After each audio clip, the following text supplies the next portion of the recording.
Welcome back to OnChain-Analysis, where we provide recent news, on-chain fundamentals, and technical analysis. We believe that the best decisions are informed decisions, so kick back and let us do the work for once. The price for this content is a generous donation of only one like, so please hit the like on the way in and help out the YouTube algorithm. This simple gesture will help get this video out in front of other crypto investors.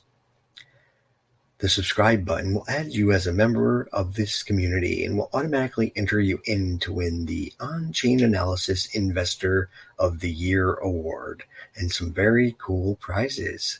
The first 100 subscribers will also be entered into our 2021 bull market bonanza, where the lucky winner will get an opportunity to win over 300 million Shiba Inu tokens. Today, red candles color the charts and are bringing great lamenting, tearing of clothes, and gnashing of teeth. Some on-chain analysts are calling for a Bitcoin collapse down below $20,000. The Bitcoin Parabolic indicator is calling for a catastrophic dump. But we will take a look at opposing evidence that suggests this indicator is simply being used to manipulate the markets.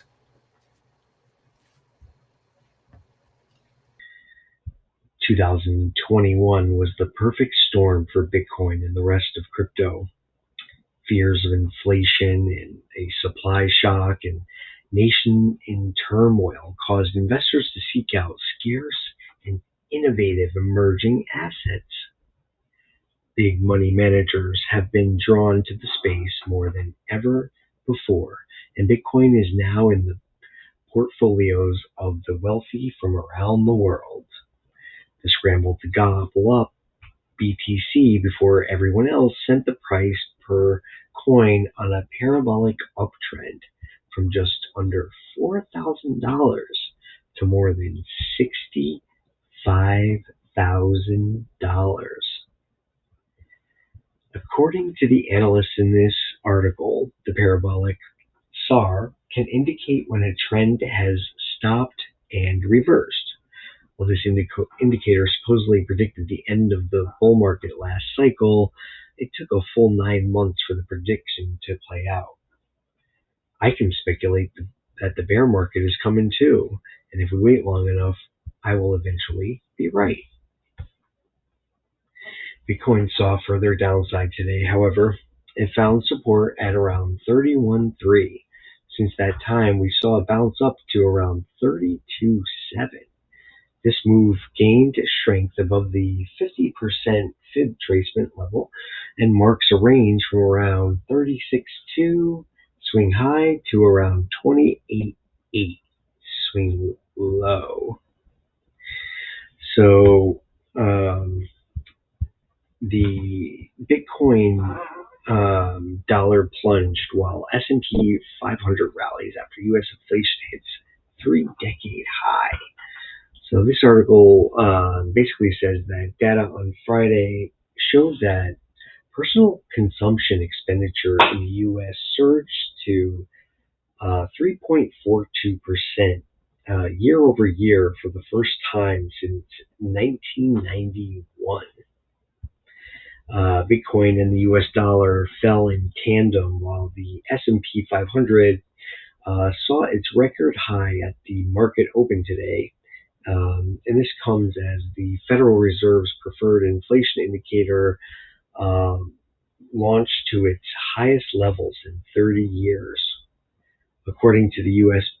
Bureau of Economic Analysis, the U.S. core personal consumption expenditure, or PCI, rose 0.5% in May, coming in below the estimated 0.6% projected earlier this year. Since 1991, the expenditure rose around 3.4% year over year. The reason why this is important is that this can serve as a benchmark metric for gauging the rate of inflation. In response to this rising inflation, The U.S. Central Bank recently announced that it would tolerate inflation above 2% until it ensures a stronger labor market recovery. And additionally, the news about higher inflation has fueled volatile bullish rallies across risk-on markets such as cryptocurrencies. Investors consider risk-on assets like crypto as better safe havens for long-term investments. This comes on the heels of the Fed's post-pandemic efforts to minimize the impact to the economy of COVID. Their plan to keep the economy strong involves holding interest rates near zero and maintaining their asset purchase program of around, $120 billion a month.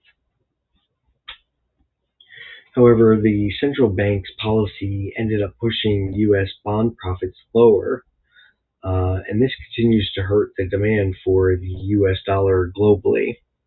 As a positive result, this is shifting investors towards riskier haven alternatives, including Bitcoin and altcoins.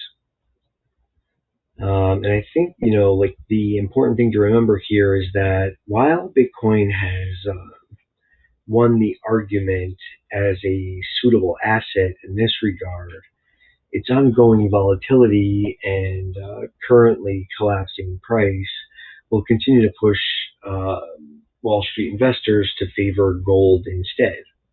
The market impact of inflation on crypto will be much more visible in the days and weeks ahead. While Bitcoin dipped, investors' focus shifted towards Wall Street equity markets following President Joe Biden's latest stimulus deal worth $1 trillion. The result of this announcement sent the S&P 500 index surging up around 0.27% to an all-time high. The alternative tech-focused NASDAQ composite also went up around 0.1%.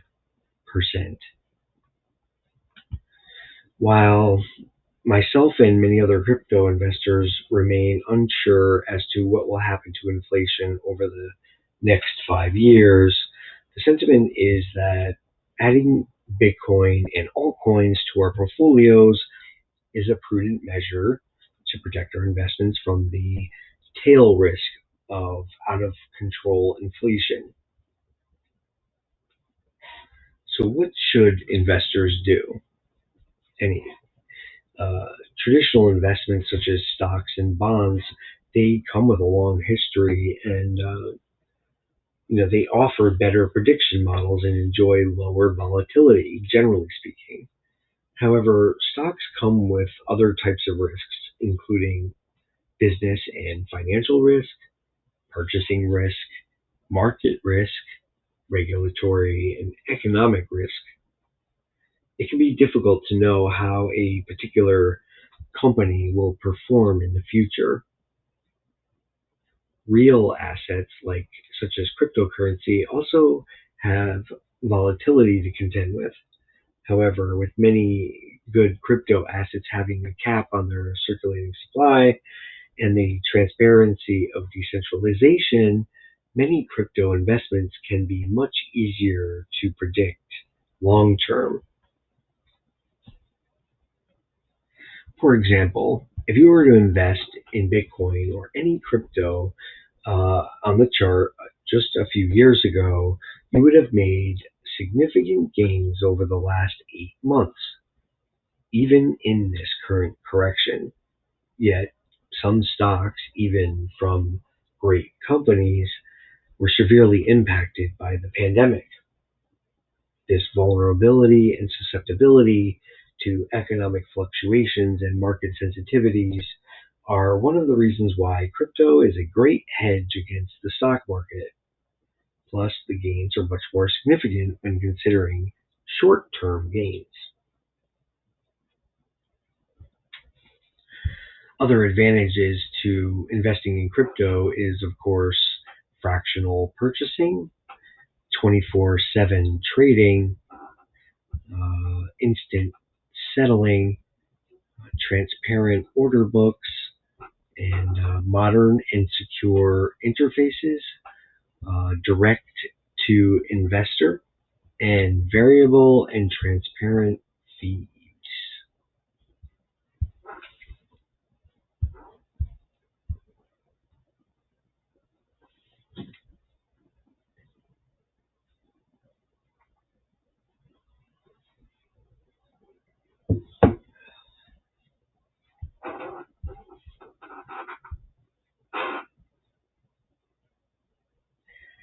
Most of these advantages are especially relevant for retail investors, which are much better served by crypto exchanges compared to traditional exchanges. Try trading the stock market, and you will be limited to purchase full stocks. And some stocks, like Berkshire Hathaway, can be up in the thousands per stock. So so it's just a very different trading environment. So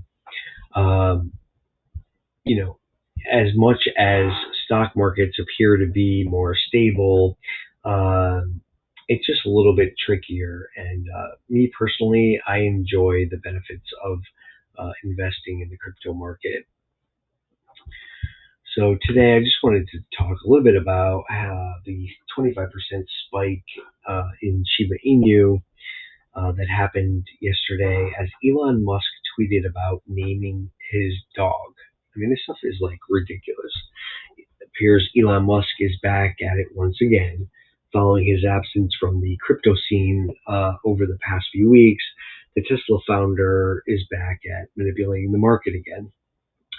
His most recent tweet, which may or may not be related to the Shiba Inu token, stated that my Shiba Inu will be named Flocky.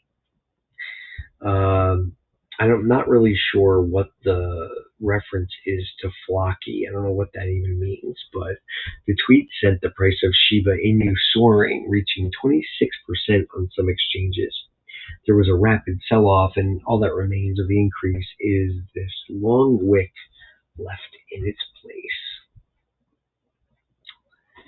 The muskrat has held serious influence over the crypto prices in 2021. The outspoken and oftentimes reckless billionaire has been criticized by some, with former Secretary of Labor Robert Reich saying his tweets are having a serious impact on markets. It's just another example of how billionaires get away with manipulating markets without accountability. So hopefully former Secretary of Labor can pull some strings and maybe do something about it. So this article came out yesterday as well. Ethereum 2.0 could increase adoption, but poses centralization risks. So I just wanted to touch on this because I know that many of the folks who watch this channel are Cardano fans and Vechain fans. The Vechain and the Cardano staking structure is just very different. And so I wanted to compare a little bit between Ethereum. Most of Ethereum's success has come from their decentralized finance, their DeFi, and their non-fungible tokens, NFTs. However, both of these typically generate higher value transactions. Users with smaller amounts of money are usually priced out due to the high transaction fees on the Ethereum network. One of the major risks of switching to a proof-of-stake mechanism is the potential for governance to consolidate into the hands of a few who accumulate the most Ethereum. For example, someone interested in becoming an Ethereum validator would currently need around 32 ETH to become a validator on the network. Since Ethereum is expected to become more expensive with the rollout of the 1559 upgrade, that will require a substantial investment. Besides whales controlling much of the Ethereum that is currently being staked and what will be staked in 2.0, exchanges will also become validators. This means that Ethereum validators could potentially become a centralization risk. Liquidity providers on the Ethereum network are also at risk of becoming decentralized. As a liquidity provider, liquidity pools could offer redeemable notes to their users. These redeemable notes would represent their staked tokens. If many DeFi protocols end up doing this, then users would likely end up concentrating with the pool that provides the most liquidity. This could also potentially cause liquidity centralization and lead to further manipulation on the network.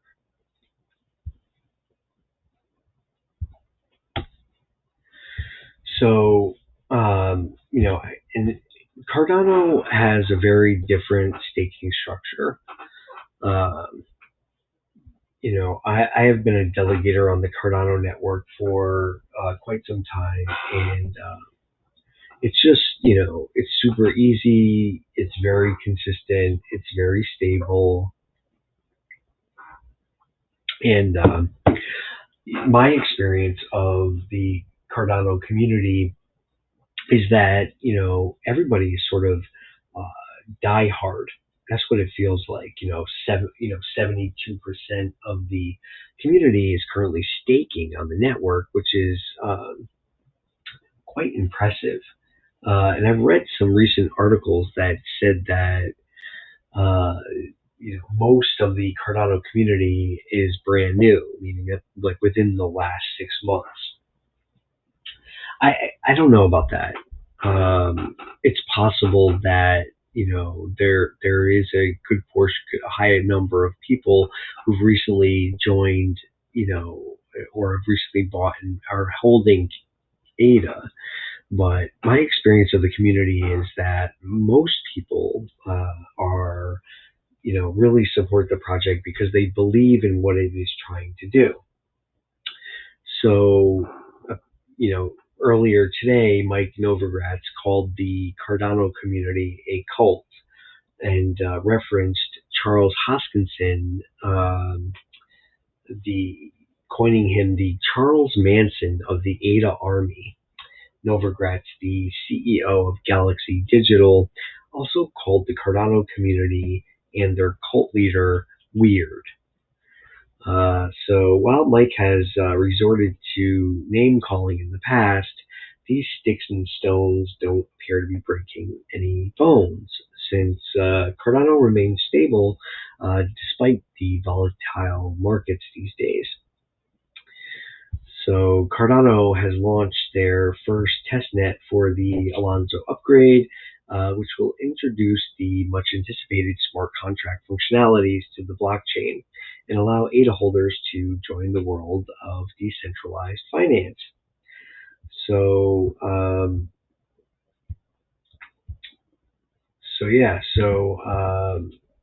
this is the article here with let me see. Anyway, so the Alonzo testnet will be rolled out over the next 90 days, and smart contract capability is expected to be on the Cardano blockchain by the end of August. The Alonzo Blue testnet is the first stage in a series of upgrades to the Cardano blockchain. In a YouTube broadcast on May 24th, Hoskinson explained to the Cardano community that Alonzo represents the most critical engineering path, integration path, coordination path, and community path over the next 90 days. Alonzo is described as the ultimate phase in the network's Goguen era and will be rolled out in 3 stages, blue, white, and purple, leading up to a hard fork expected in August. So Cardano has recently partnered with the government of Ethiopia, as everybody knows, to provide local students with decentralized IDs. And so Hoskinson's formal cult name, IOHK, aims to bring DeFi capabilities to the unbanked region in Africa to persuade Fortune 500 companies to join Cardano's ventures.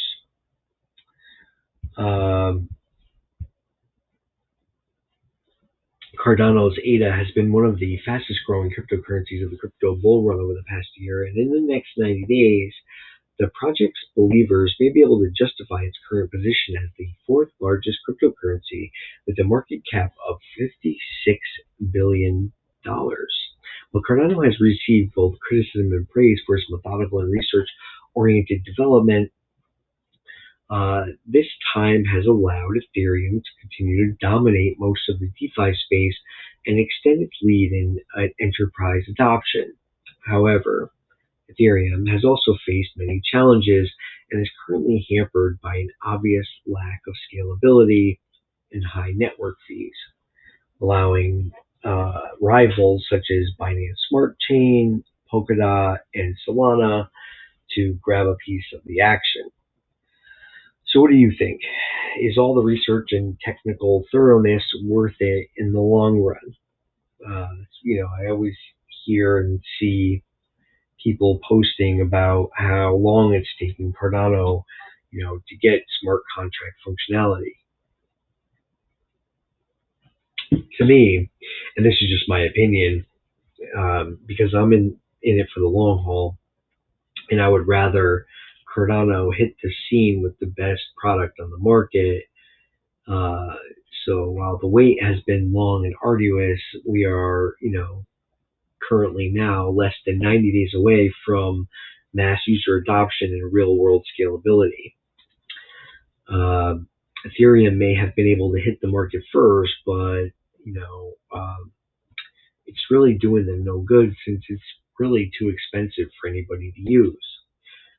Scalability is a real problem for Ethereum, and while they have other projects to provide crutches for them, such as Matic and other layer 2 solutions, the hodgepodge combination of multi-chain networks is a major security catastrophe waiting to happen. And that is just my opinion. But so Cardano is, I like the fact that they are doing a lot of peer review. And I know a lot of people are talking crap about it, but they're just mad that they didn't get in early enough. And they don't have a piece of the pie. And the entire community is just basically hodling. 72% of all the circulating supply is just being held and being staked. So very, very impressive. I'm very impressed with the Cardano community. So I wanted to touch base on Vechain a little bit today. While the crypto market has been consumed with falling prices, Vechain continues to expand its business opportunities behind the scenes and just across the globe. Their one recent partnership that stands out is with Ubiquity. Their recent partnership with Ubiquity is bringing in a new host of use cases for the Vechain toolchain. And so Ubiquity is a blockchain as a service provider founded by CEO Nathan Wasniak. The company recently finalized a partnership with the leading blockchain network Vechain and has decided to build products on the Vechain platform. So Nathan Wasniak, the CEO of Ubiquity, recently tweeted that he and the company's stakeholders were very optimistic about the possibilities that the partnership with Vechain has to offer. While imparting glowing praise for Vechain, he also said that the first product to be developed out of this partnership was for Rainier Title. Let me see if I can find the article here. No, this is not Rainier. No, it's not Rainier. I think Rainier is in here. Anyway, I'll just do it from memory. So Vechain and Ubiquity will basically issue tokenized property titles for Rainier, which in turn will allow their clients to exploit new opportunities arising out of the fractionalized property ownership of real estate. The new product to be developed is understood to make use of the Vechain toolchain framework. The Vechain toolchain has been deemed a plug-and-play blockchain service for enterprises and will aid this project in tokenizing property titles on the Vechain Thor public blockchain. Ubiquity and Vechain have successfully integrated across a variety of industries, including, there's another article here I pulled up, including aviation and real estate for escrow and title closing support. They'll be doing title abstracting, smart contract management, as well as secure document management. Ubiquity's partnership with Vechain will allow them to bring the latest blockchain technology to a whole host of well-respected organizations. So it's very, very exciting. And I know a lot of this gets lost in the market crash and people are just worried about pulling their money out, but Vechain is making moves behind the scenes here.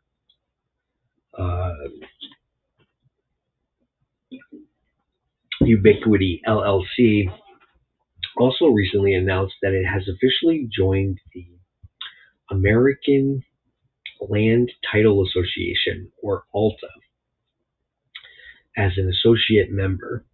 Their Vechain Ubiquity partnership will be a force to be reckoned with in the real estate market. The global real estate market, by the way, is expected to grow from around 2.6 trillion at the end of from the end of 2020 to around 3 trillion in 2021. And that is at a compound annual growth rate, or CAGR, of 3. By 2025, the real estate market is expected to rise to over 4.7 trillion. So that's a lot of market share waiting to be gobbled up by Vechain. And I do not hear of a whole lot of other cryptocurrencies in that space. So that's a big market. This is a big market here. Earlier this month, on June 2nd, Vechain and DNV also launched a smart medical care project for Renji.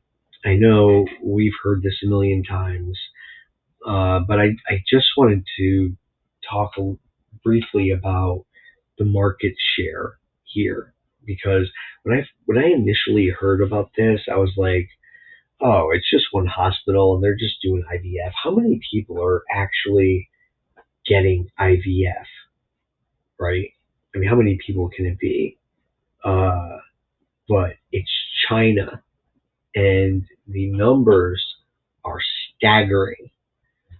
So Renji Hospital is it's a top-ranking hospital in China, and it's affiliated with the Shanghai Jiao Tong University School of Medicine, and has recently announced the launch of this My Baby IVF system, the world's first blockchain-based in vitro fertilization IVF service application. So China's IVF market is expected to exceed $2.8 billion by 2025. And the My Baby project will actually serve 100,000 patients each year using Vechain's blockchain. So this is not a small project at all. At the My Baby launch ceremony, I think there's a picture of it. Yeah, right here. Yeah, that's the ceremony there. At the My Baby launch ceremony, Vechain and Renji Hospital signed an agreement for further cooperation. According to the director for reproductive medicine of Renji Hospital, he said, we will be offering more trustworthy, private, secured services using Vechain toolchain. In 2019, Renji Hospital officially announced its joining of the digital carbon ecosystem initiated by DNV and Vechain. Later that year in 2020, it announced a joint partnership with Vechain and DNV to spearhead the world's first blockchain-enabled intelligent tumor treatment center. So this is revolutionary, innovative stuff going on here. Sunny Liu, co-founder and CEO of Vechain, commented, he said, we continue to see an increase in opportunities in our partnership with Renji Hospital, thanks to our unique approach of blockchain plus data quality assurance model alongside key strategic partner DNV. Vechain will continue delivering cost-effective and advanced blockchain technology to the medical world and build a trustless and multi-party digital future. Vechain has and will continue to push blockchain adoption for the betterment of citizens across the globe. Vechain innovation incorporates RFID sensors and tags.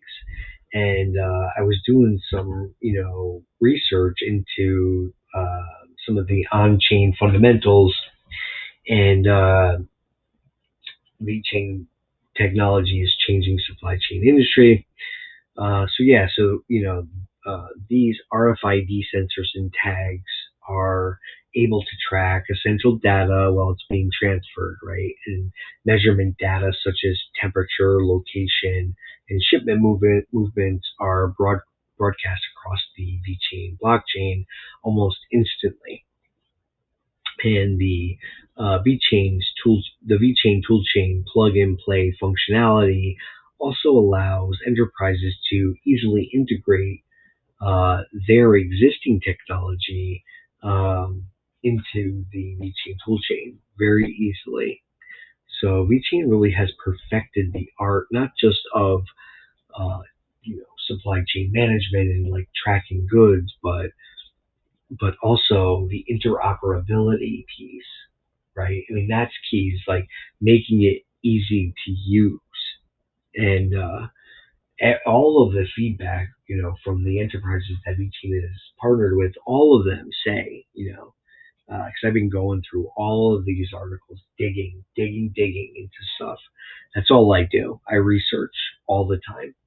And, everybody has great things to say about it. Just very easy to use, quickly adapted into their system. So I figured I would bring up like a real use case, right? And this is an example of what Vechain does. So earlier this month, JBS Foods, one of the world's largest producers of meat, they suffered a cyber attack. And so this event or this incident is now shedding light on how cyber criminals are gaining access to supply chains, as well as highlighting the need for solutions, prevention strategies, and cyber awareness in the supply chain industry. And as more organizations undergo, rapid digital transformation, right? Because technology is evolving, everybody's going digital, everybody's going paperless. we're going to continue to see IT systems completely intertwined with operational technology. And the security risks that surround the food supply chain has been bringing enterprise and government attention to the need for critical global infrastructure. So in this article, global trade enterprises state that they have been encouraged by governments to protect critical operational technology and control systems. Vechain is quickly becoming the global leader in the use of blockchain technology to deliver heightened security systems to the food industry. The cryptographically secured properties of blockchain technology create a secure and reliable environment and enhance the user experience in a way that is just unprecedented. So yeah. So big things for Vechain out there.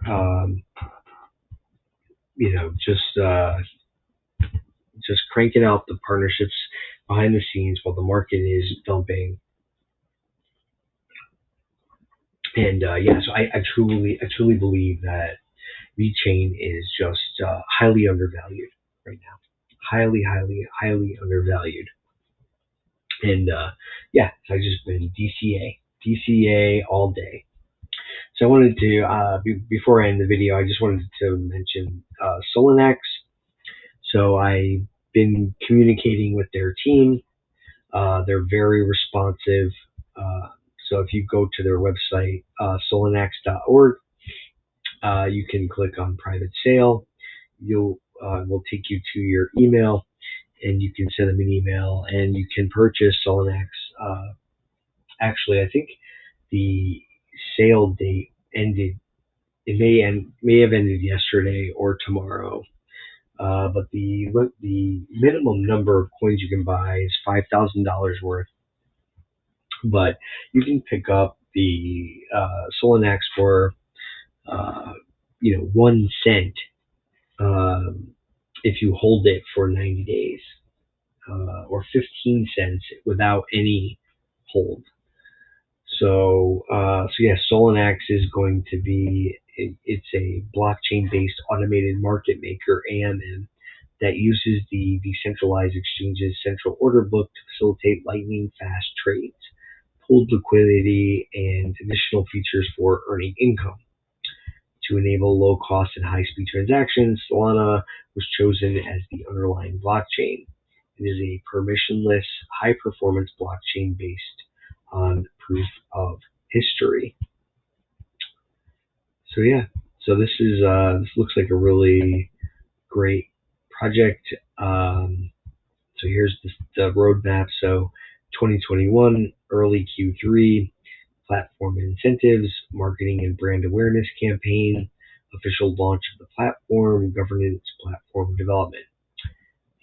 Also in Q3, Solanax swapping launch, Solanax liquidity launch, integration of wormhole bridge linking two blockchains, so ERC20 Ethereum with the Solana platform. And then the coin will be listed on major exchanges. And then in Q4, cross-chain integration, Solanax prediction markets, fully decentralized auction protocol, and launch of Solanax, open source liquidity and DeFi protocol.